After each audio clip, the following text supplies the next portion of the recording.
Assalamu alaikum. Today I'm going to share with you a story that could bring tears to your eyes. This is a true story of a doctor in Pakistan. He's a very, very good doctor, a top neurologist in Pakistan. So it's very difficult to get an appointment just to see him. People have to wait for over 6 months sometimes in order to make an appointment to see him. So he's a very, very busy man, a top neurologist in the country. So what happened was, one day the doctor was flying from one city to another city in Pakistan in order to get his business done. And suddenly, as they were flying, there was a turbulence. The thunder came, the lightning struck, and so one of the flight engines was damaged. The pilot had to land in a very, very remote area in Pakistan, somewhere far away from the city. So they had to wait for some helps from the city in order to repair the damage. So the doctor came to the pilot and he asked how long it's going to take us to repair this. So the pilot said it's going to be very long, you see, because we have to wait for some helps from the city, so it's going to be very long. So the doctor was a bit worried as he needed to get to this destination at the earliest possible time. And the pilot saw him looking a bit worried, so he said, why don't you hire a taxi and just go by road instead, because it's actually take you only 3 hours driving to the place where you want to go. So the doctor felt so relieved and he quickly took a taxi. He hired a taxi. As they started their journey, the clouds started to build up again. It started to rain again, very, very heavy rain. So it was pouring non-stop. The road was muddy. The car couldn't move, so they got stuck. Then they saw a small house nearby, so they decided to stop. The doctor walked in and he knocked on the door. After a while, an old lady came to open the door and the doctor spoke to her, explaining what happened. So the old lady welcomed them to the house.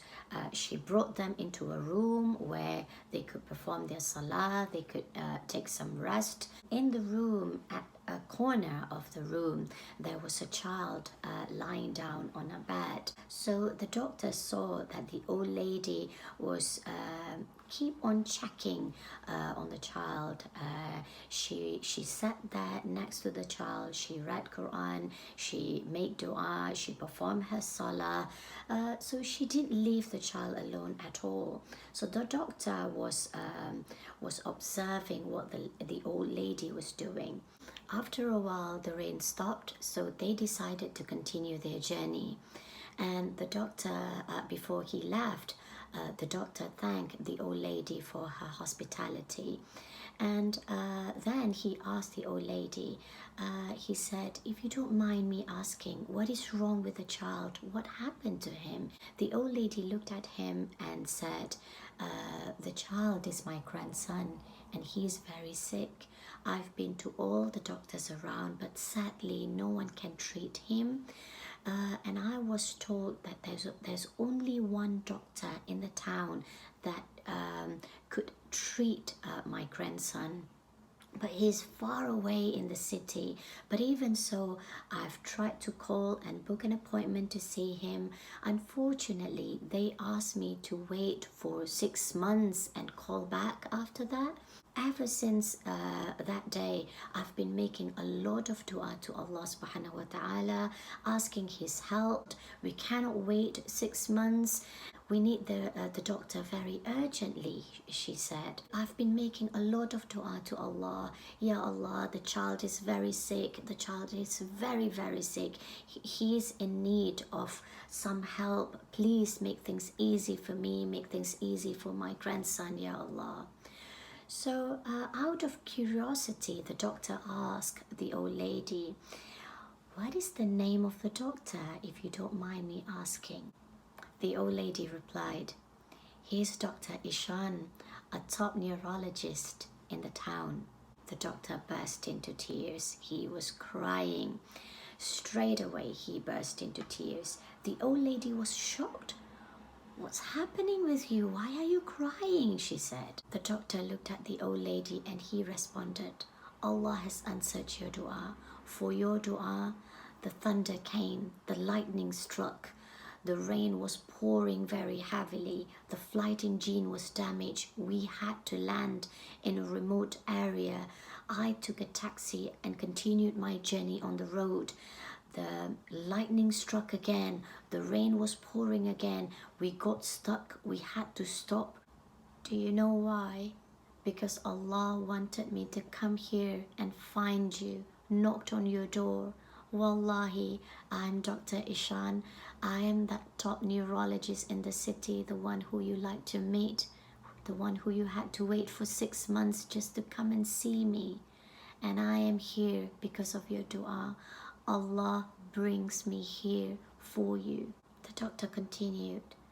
He said, "Today I learned that Allah's armies are beyond limits. Allah uses whatever He wants to get what He wants done. Allah uses the wind, the thunder, the rain, the clouds, the lightning in order to get what He wants to happen." Subhanallah, who would have thought that a top neurologist who is a very busy man, someone who is so hard to get an appointment with, would be driven to such a faraway place and knocked on the door of a person who is in need of his help? Amazing, amazing. That is the power of a dua. That is the power of Allah subhanahu wa ta'ala. Never ever underestimate that. Verily, every one of us has needs for Allah subhanahu wa ta'ala. Just keep calling, keep making dua, have faith, yakinlah, percayalah, have conviction. If it's meant for you, it will definitely come your way. By the mercy of Allah, by the power of Allah subhanahu wa ta'ala, it will definitely happen. Never ever underestimate the power of your dua. Never ever underestimate the power of Allah subhanahu wa ta'ala. Don't stop making dua to Allah subhanahu wa ta'ala, and always have faith that whatever is meant for you will definitely reach you, even if it's beneath 2 mountains. And whatever is not meant for you, it will not reach you, even if it's just between your 2 lips. It won't happen. So always have conviction, always have faith, and never underestimate the power of your dua. May Allah bless us all. May Allah open our doors. May He make things easy for each and every one of us. May He grant us all shifa. May He make us firm believers. May He make us strongly believe that nothing, literally nothing, is impossible for Him. Aameen Ya Rabbal Alameen. Assalamu alaikum. Bye.